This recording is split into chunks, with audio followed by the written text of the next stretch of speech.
আবারও মৃত্যু মহকুমা হাসপাতালে। আবারও অভিযোগ উঠল চিকিৎসার অবহেলার। পরিবারের পক্ষ থেকে ভুল ইঞ্জেকশন দেওয়ার অভিযোগ আনা হচ্ছে। দুর্গাপুর মহকুমা হাসপাতালে বারবার চিকিৎসার অবহেলার অভিযোগ উঠছে। যেমন এই প্রসূতির ক্ষেত্রে উঠেছে। রবি মুর্মু বয়স 22, সন্তান প্রসবের জন্য ভর্তি হন হাসপাতালে। রোগী সুস্থ ছিল, কিন্তু বুধবার লক্ষ্মী পুত্র সন্তানের জন্ম দেয়। রাতেই পেটে যন্ত্রণা শুরু হয়। অভিযোগ ভুল ইঞ্জেকশন দেওয়া হয়েছে।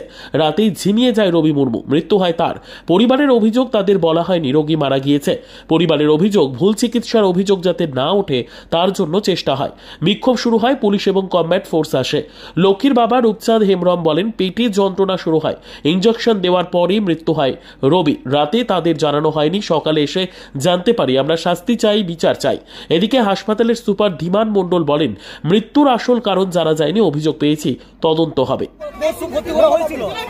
আগামীকাল সিজারে ঠিকঠাক নরমালি বাচ্চা হয়েছিল, সুস্থ ছিল।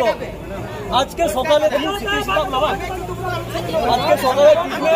ভুলভাল কারণে ইঞ্জেকশন দেওয়ার কারণে মারা গেছে। ডাক্তারের কোনো রিপোর্ট দেয়নি যে মারা গেছে। আপনারা এসে জানতে পারলেন? আপনারা এসে জানতে পারলেন? বলছি আজকে কি কি নাম আপনার? রবি হাসদা। চিকিৎসা ঠিক হয়েছিল? ভুলভাল চিকিৎসা কারণে মারা গেছে। ডাক্তারের কোনো পাত্তা দেয় না বিধাননগরে। এই সকল জিনিস প্রায় দেখা যাচ্ছে।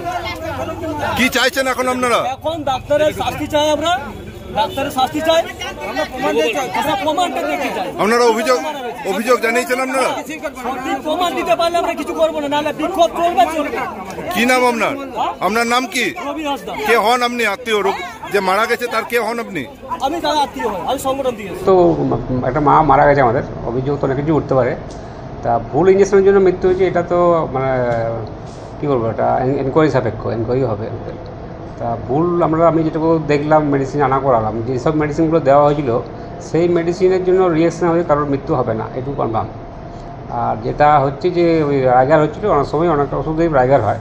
এবং আমাদের যা এক্সপিরিয়েন্স আছে তার দেখেছি আমরা, যে একটা ইঞ্জেকশন যদি কারোর রাইগার হয় তাহলে সেই সঙ্গে প্যানিক হয়ে আরও পেশেন্টেরও রাইগার হয়। তো এক্ষেত্রে যেটা ঘটনা ঘটেছিল, 4 থেকে 5 জন মায়েদের রাইগার হয়েছিল, অন্যান্য ওয়ার্ডেও হয়েছে রাইগার। তো কোথা থেকে হচ্ছে, আইদার মেডিসিন থেকে হচ্ছে নাকি কোনো প্যানিকই হচ্ছে নাকি কী হচ্ছে, এটা একটা এনকোয়ারি সাপেক্ষ, এটা আমাদের এনকোয়ারি করে দেখা হচ্ছে। অন্য ওয়ার্ডের ক্ষেত্রে একটা ওয়ার্ডে হলে আরেকটা ওয়ার্ডে হয়ে যাবে, সবারই হবে। একটা ওয়ার্ডে শুরু হয়, সেটা যদি যখন রিমার্চ ছড়াবে তখন আরেকটা ওয়ার্ডও একইভাবে শুরু হবে। আমরা কি তদন্ত করে দেখছি? আমরা তদন্ত করি, হ্যাঁ আমরা তদন্ত। মৃতের বাড়ি থেকে কোনো অভিযোগ জানিয়েছি? মৃতের বাড়ি থেকে অভিযোগ এনকোয়ারিতে জানিয়েছি।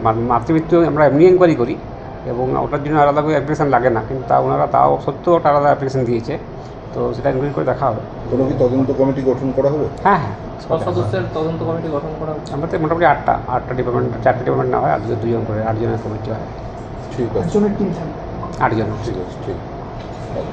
বিদ্যা, ব্যবসা, চাকরি, জটক বিচার, বিবাহ, পারিবারিক অশান্তি, সন্তান লাভ, বাস্তু সমস্যা, আরো যে কোনো সমস্যার সমাধানের একমাত্র সেরা ঠিকানা জ্যোতিষী প্রসাদ রায়। আর দেরি না করে আজই চলে আসুন প্রসাদ রায়ের কাছে।